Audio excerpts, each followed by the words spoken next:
Ce matin, les autorités de Goma ont ordonné l'évacuation presque complète de la ville de 600 000 habitants. 5 jours après l'entrée en éruption du volcan Nyiragongo dans l'est de la République démocratique du Congo, de violents tremblements de terre continuent de secouer la ville.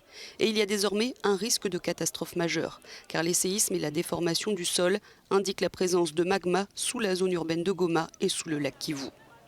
Un porte-parole du Haut-Commissariat des Nations Unies pour les réfugiés a rappelé la situation déjà critique dans laquelle se trouve la population de la région.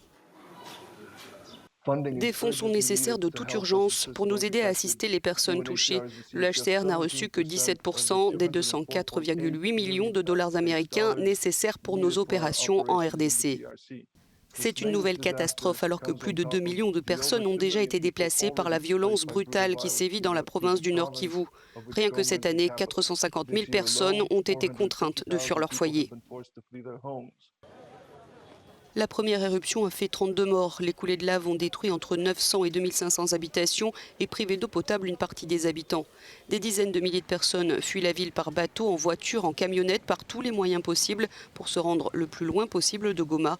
L'exode avait commencé le week-end dernier. Il est désormais encadré par les autorités.